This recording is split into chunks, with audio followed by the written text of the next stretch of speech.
Everyone, welcome back to my new vlog. कैसे हैं आप सभी? आई होप आप सभी अच्छे होंगे और मैं भी ठीक हूँ। तो फ्रेंड्स, ये वीडियो है 21 का और इस वक्त अभी सुबह के 7 बजे हुए हैं और मैं उठ गई थी लगभग 5:30 और 6 बजे के आसपास। इसी टाइम पे उठी थी और आजकल ना अभी थोड़ा सा लेट हो जा रहा है उठने में, क्योंकि बच्चों की छुट्टियाँ चल रही हैं।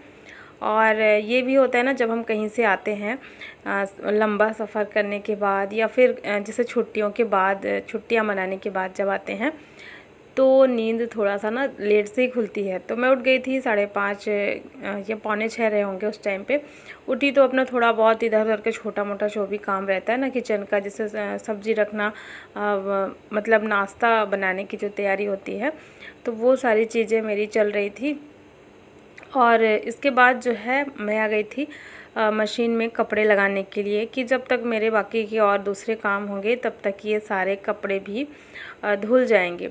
और बच्चों के स्कूल जाने का कोई टेंशन है नहीं, आजकल अभी छुट्टी चल रही है, तो इस वजह से भी थोड़ा टाइम मिल जाता है।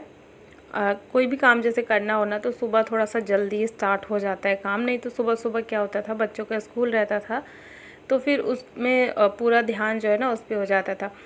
तो इसलिए अभी यहाँ पे मैंने जो है मशीन लगा दी है। थोड़े से कपड़े निकाल आए थे, कल की जो बेडशीट वगैरह मैंने निकाली थी उनको मुझे साफ़ करना है।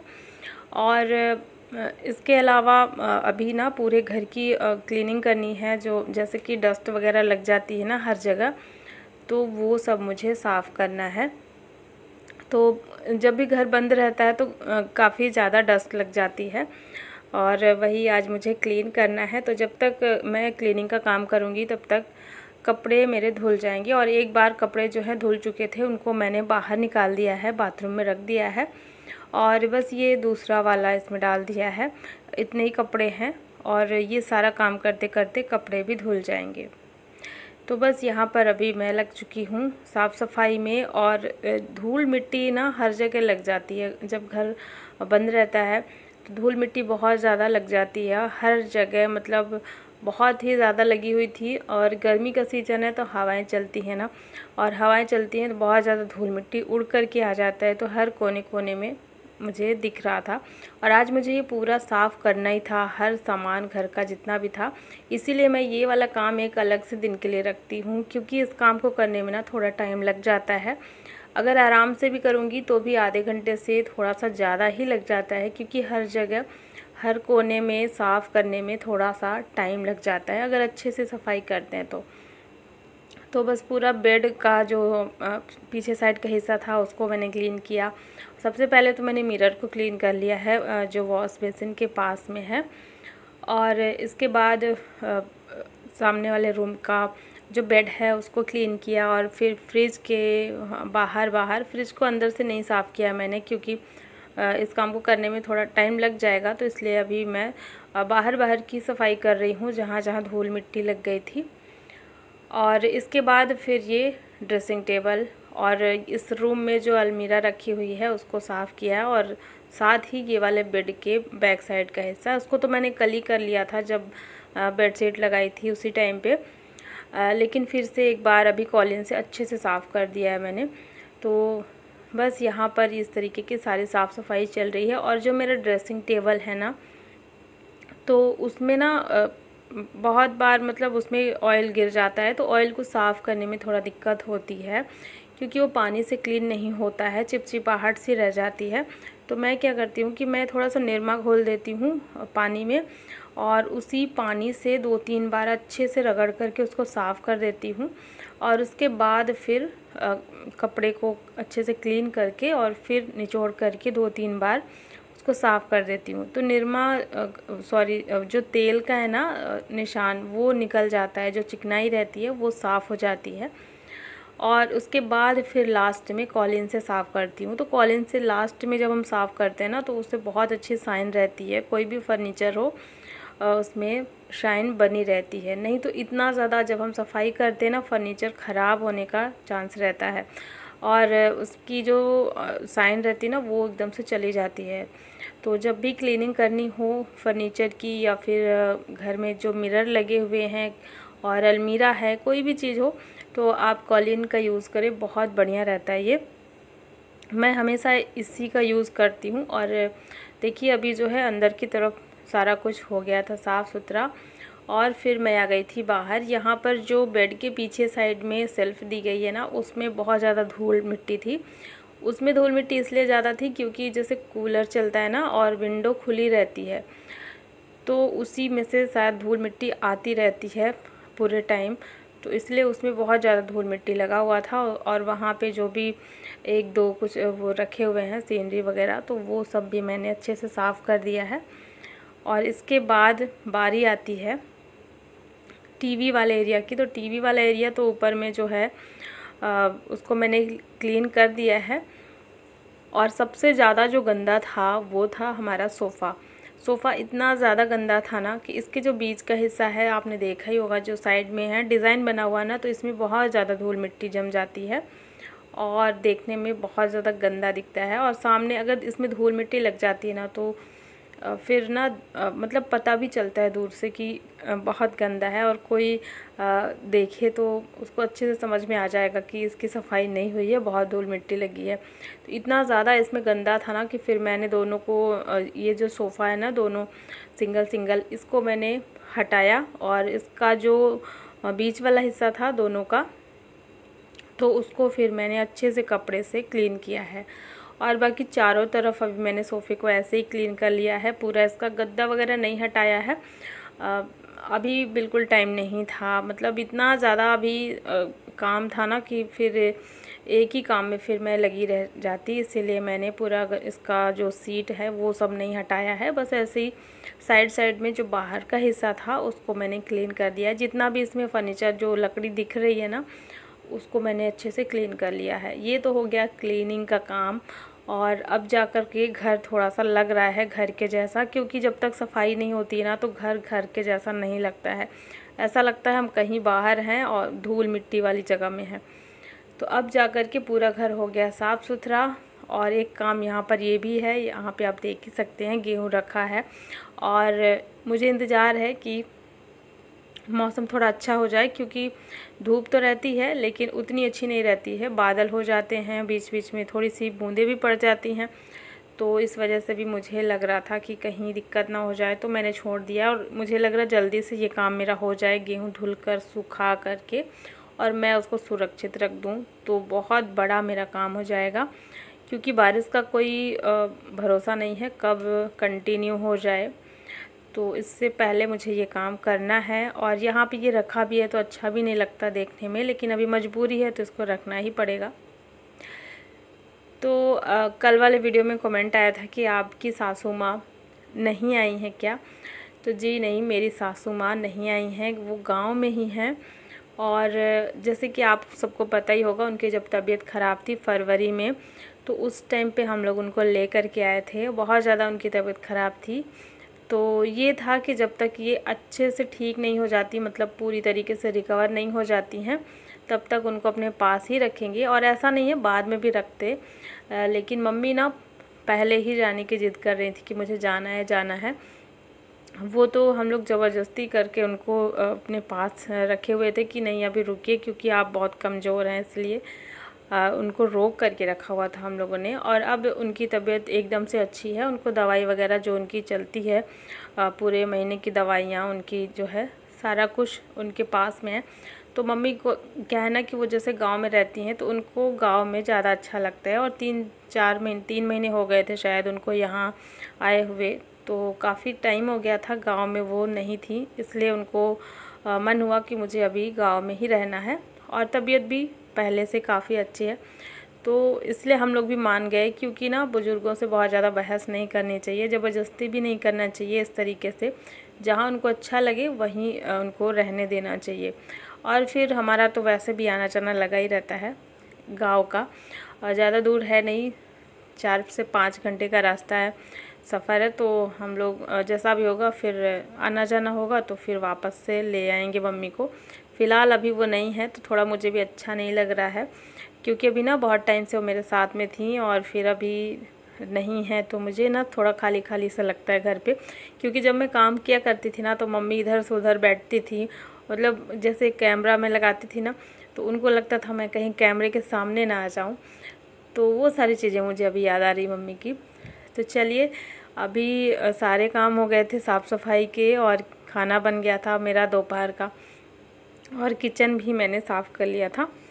इसके बाद यहाँ पर देख सकते हैं, अभी ये ना 3 बजे का टाइम था दोपहर में, और यहाँ अच्छी खासी बारिश शुरू हो गई थी। तो सुबह से तो उतना ज़्यादा नहीं था लग रहा था, लेकिन अभी अचानक से बहुत तेज़ आंधी तूफ़ान आया, और उसके बाद जो है बारिश, अच्छी तेज़ वाली बारिश यहाँ पर शुरू हो गई थी। और साथ ही साथ जैसे बारिश हुई ना, उसके बाद धूप भी निकल आया था। तो यहाँ पे धूप भी थी और बारिश भी हो रही थी, ये दोनों चीज़ें चल रही थी, और देखने में बड़ा सुंदर सा लग रहा था। जो बारिश की बूंदें है ना, सुनहरी सुनहरी सी दिख रही थी, चमकीली वाली दिख रही थी, क्योंकि बहुत तेज़ धूप हो रखी थी। और यहाँ पर देखिए, हम लोग आज बनाने जा रहे हैं मैंगो आइसक्रीम। तो घर पर आम आया हुआ था, कल मैंने शेयर किया था ना, जिसको मैं पानी में डाल करके रखी थी रात भर के लिए। तो ये बच्चों का मन था कि मम्मा मैंगो आइसक्रीम बनाते हैं। और यहाँ पर देखिए, अभी ना अन्य कुछ तैयारी पहले से कर ली थी, उसको इतनी जल्दी थी बनाने की। तो यहाँ आम लिया था मैंने, ये 3 आम था, और आम का जो छिलका है उसको अच्छे से हटा करके, उसका जितना भी पल्प है तो उसको निकाल लिया है एक बर्तन में। और इसके बाद उसको छोटे पीसेस में कर लेंगे, और इसके बाद इसमें डाल देना है क्रीम। तो ये अमूल का क्रीम है, और इसको मैंने लिया है लगभग 4 से 5 बड़े चम्मच लिया है। तो सारी चीज़ें अंदाजे से ही मैं डाल रही हूँ कि इसका टेस्ट अच्छा रहे। और मैं ये फ़र्स्ट टाइम बना रही हूँ। आइसक्रीम तो मैंने बनाई है, लेकिन मैंगो आइसक्रीम मैंने जो है कभी नहीं बनाई, मैं ये पहली बार बना रही हूँ। तो यहाँ पर ये दूसरी जो चीज़ ली है मैंने, वो है कंडेंस्ड मिल्क, और इसको मैंने लगभग 50 से 60 ग्राम के आसपास इसमें डाल दिया है। और जो तीसरी चीज़ है वो है दूध पाउडर, जो कि छोटे पाउच में आता है, और ये 10 रुपये का पाउच है, और इस पर मैंने 2 पाउच इसके डाल दिए हैं। ये है दूध पाउडर, और इसको ना बस इन तीनों चीज़ों को अच्छे से मिक्स कर लेना है। इसी आम का जो ये पल्प है, इसमें अच्छे से मिला लेना है। और याद रहे, आम के जो पीसेस है ना, आप इसको चाहे तो पहले से मिक्सी में पीस सकते हैं या फिर बाद में पीसे। मैं तो अभी इसमें ये जो आम का पीस है ना, इसी में सारी चीज़ें मैंने मिला ली हैं, और इसको अच्छे से मिक्स करने के बाद फिर मैं इसको मिक्सी में पीस लूँगी। तो मिक्सी में क्या है ना, अच्छे से ये बारीक हो जाएगा, और सारी चीज़ें बहुत अच्छे से मिक्स हो जाएंगी। आप चाहें तो ब्लेंडर का यूज़ कर सकते हैं, जिनके पास है। मेरे पास तो नहीं है, इसलिए मैं मिक्सी का यूज़ कर रही हूँ। तो यहाँ पर अन्या को ना लग रहा था कि मम्मा थोड़ा सा और बढ़ा लीजिए, तो आधा आम का जो पीस है ना, वो फिर से मैंने इसमें डाल दिया था। और बस इन सारी चीज़ों को मैंने अच्छे से मिक्स कर लिया है। इसमें चीनी वगैरह मैंने नहीं डाला है, क्योंकि कंडेंस्ड मिल्क ऑलरेडी मीठा होता है, और उसका जो टेस्ट है ना बहुत बढ़िया आता है। तो इसमें बस इतनी ही चीज़ें मिलाई हैं, और देखिए थोड़ा थोड़ा करके मैंने इसको डाल दिया है मिक्सी के जार में, और इसको फिर मिक्सी में चला लेंगे। और मिक्सी में इसको कंटिन्यू नहीं चलाना है, थोड़ा थोड़ा रुक रुक करके, जैसे 1-1 सेकंड के लिए इसको चलाना है, और देखते जाएं ढक्कन खोल करके कि अच्छे से मिक्स हो गया कि नहीं, इसमें गुठलियाँ नहीं होनी चाहिए। तो यहाँ पर आप देख सकते हैं कितना अच्छा इसमें बारीक जो है पिस गया है मिक्सी के जार में ये। और थोड़ा थोड़ा करके मैंने इसको पूरा जो है मिक्सर को इसको पीस लिया है। और पीसने के बाद जो है, जिस ट्रे में मुझे इसको जमाना है आइसक्रीम को, उसी में मैं डाल दे रही हूँ। तो मेरे पास कोई और अलग से एयर टाइट कंटेनर नहीं था, तो मुझे दिखा था बच्चों का स्कूल का टिफ़िन, जो कि अभी ये यूज़ में नहीं आ रहा है। तो ये एयर टाइट ही है, तो मैं इसी में इसको डाल दे रही हूँ। और डालने के बाद चम्मच की हेल्प से इसको अच्छे से बराबर कर देंगे। और क्योंकि ये गाढ़ा रहता है ना, तो इसको चम्मच की हेल्प से ही अच्छे से बराबर कर देंगे। और थोड़ा सा मैंने यहाँ पर लिया है ड्राई फ्रूट्स में ज़्यादा कुछ भी नहीं था, बस बादाम था और काजू। तो 8 से 10 बादाम और ऐसे ही काजू था, दोनों को मैंने बारीक काट लिया है। और काटने के बाद ऊपर से इस तरीके से थोड़ा थोड़ा करके इसके चारों तरफ फैला देंगे। और पिस्ता होगा तो और भी अच्छा लगेगा। मेरे पास कुछ भी नहीं था, बस ऐसे ही अचानक से मेरा प्लान बना बच्चों के कहने पर। तो फिर मैंने जो है बनाना स्टार्ट कर दिया था। और यहाँ पर देखिए ड्राई फ्रूट्स मैंने जो है डाल दिया है, और लास्ट में थोड़ा सा आम के छोटे छोटे पीसेस भी मैंने इसमें डाल दिए थे बारीक करके। तो ऊपर से ना देखने में बड़ा अच्छा लग रहा था और वैसे खाने में भी बहुत ज़्यादा टेस्टी लग रहा था। तो मैं अपना एक्सपीरियंस शेयर कर रही हूँ। ये जो मैंगो आइसक्रीम है ना, ये मैं पहली बार बना रही हूँ और बहुत ही ज़्यादा अच्छी बनी थी। आपने देखा है इसमें बहुत कम इंग्रेडिएंट्स हैं, तो सिर्फ 3 चीज़ें हैं इस पर, ज़्यादा कुछ भी नहीं मिलाया मैंने, लेकिन बहुत ज़्यादा अच्छी बनी थी। तो इसलिए सोचा आपके साथ में शेयर कर दूँ।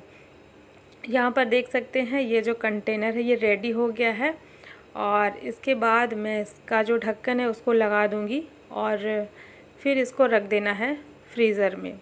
फ्रीज़र में 6 से 7 घंटे के लिए रखना है। तो चाहे तो आप दिन में रख सकते हैं, मैं इसको शाम के टाइम पे बना रही थी, तो मैं इसे रात भर के लिए छोड़ दूँगी और फिर सुबह निकाल लूँगी। तो अभी फ्रीज़र का हाल देख सकते हैं, बहुत ज़्यादा ख़राब है। बर्फ़ इसमें बहुत ही ज़्यादा जम गई है, तो फ्रीज़र का जो ढक्कन था ना वो भी नहीं खुल रहा था, जो दरवाज़ा था इसका तो वो भी नहीं खुल रहा था, इतना ज़्यादा इसमें बर्फ़ लगी हुई है। लेकिन अभी मैं इसको बंद नहीं करूँगी, नहीं तो ये आइसक्रीम नहीं जम पाएगी। तो चलिए अब इसको मैंने रख दिया फ्रीज़र में, और फिर देखते हैं सुबह के टाइम पे ये आइसक्रीम कैसे जमी है। तो इसको वैसे ही रख देते हैं। और बच्चों की खुशी का ठिकाना ही नहीं था, मतलब उनको इतनी जल्दी थी कि कब ये जल्दी से जम जाए और फिर हम इसको खाएंगे। और सबसे ज़्यादा खुशी तो तब होती है बच्चों को जब वो कोई चीज़ खुद से बनाते हैं। तो अन्य और हम दोनों लोग मिल कर के ये बना रहे थे, तो अन्य को बहुत खुशी हो रही थी कि मम्मा जल्दी से ये बन जाए तो फिर मैं इसको खाऊंगी।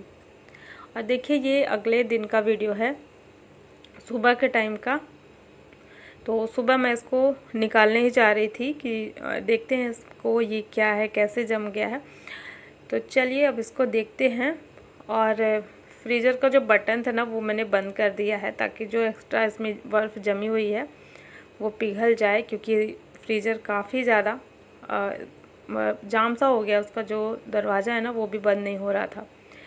तो ये देखिए यहाँ पर ये है हमारी मैंगो आइसक्रीम, बहुत ज़्यादा अच्छी जमी है और खाने में इतनी टेस्टी थी ना कि मैं बता नहीं सकती। आप लोग ज़रूर बना करके ट्राई कीजिएगा, बहुत पसंद आएगी। और बच्चों की जैसे छुट्टियां चल रही है ना, तो ऐसे में अगर बच्चों को कोई ऐसा काम दे दिया जाए जो उनको बहुत पसंद आए और इंटरेस्टिंग लगे, बच्चों को ना ये सब करना अच्छा भी लगता है। और साथ ही जैसे उनको नई नई चीज़ें कुछ खाने को भी मिलेगा, साथ ही आप ये घर पे जब बनाते हैं तो घर का बना हुआ बहुत अच्छा रहता है, बाहर से मंगाना नहीं पड़ेगा। तो देखिए यहाँ पर अभी मैं इसको निकाल रही थी और स्कूप था नहीं मेरे पास, तो मैंने करछी का इस्तेमाल किया है, छोटी वाली थी, तो इसी में से मैं निकाल रही थी। और बहुत अच्छा इसका पीस निकल आया है, इसी तरीके से जैसे मार्केट में मिलता है। तो यहाँ पर देखिए मैंने इसको निकाल दिया है। और जो बादाम और काजू के टुकड़े किए थे मैंने, उसको मैंने थोड़ा सा बचा लिया था, तो ऊपर से इसमें डाल देंगे थोड़ा सा बादाम और काजू के पीस। और बस यहाँ पर जो आइसक्रीम है ना वो खाने के लिए रेडी है। और बच्चों की खुशी का ठिकाना नहीं था, क्योंकि सुबह से इंतज़ार में थे वो कि कब मम्मी आइसक्रीम निकालेंगी और हमें खाने के लिए देंगी। तो यहाँ पर देखिए अभी मैंने जो है 2 ही कटोरी में निकाला है, दोनों बच्चों के लिए। और हस्बैंड अभी आए नहीं थे, जब वो आ जाएंगे ऑफिस से तो उस टाइम पे फिर से हम चारों लोग साथ में बैठ कर के आइसक्रीम खाएँगे। तो यहाँ पर ये तैयार है मैंगो आइसक्रीम, और बहुत कम इंग्रेडिएंट्स में बनी है। रात भर का टाइम चाहिए इसको, 6 से 7 घंटे का। और ज़्यादा तामझाम भी नहीं था, बस मैंगो कट करके उसमें सारी चीज़ें मिक्स करके मिक्सी में पीस करके फिर मैंने इसको बना लिया है इस तरीके से। बस यहाँ पर मैंगो आइसक्रीम रेडी है। तो चलिए फ्रेंड्स, आज का ये व्लॉग भी यहीं पर एंड करती हूँ। आई होप आप सभी को पसंद आया होगा। वीडियो को लाइक कर दीजिएगा और चैनल को भी सब्सक्राइब ज़रूर कर दीजिएगा। मिलती हूँ आपसे एक नए व्लॉग में। Thanks for watching, bye bye, take care.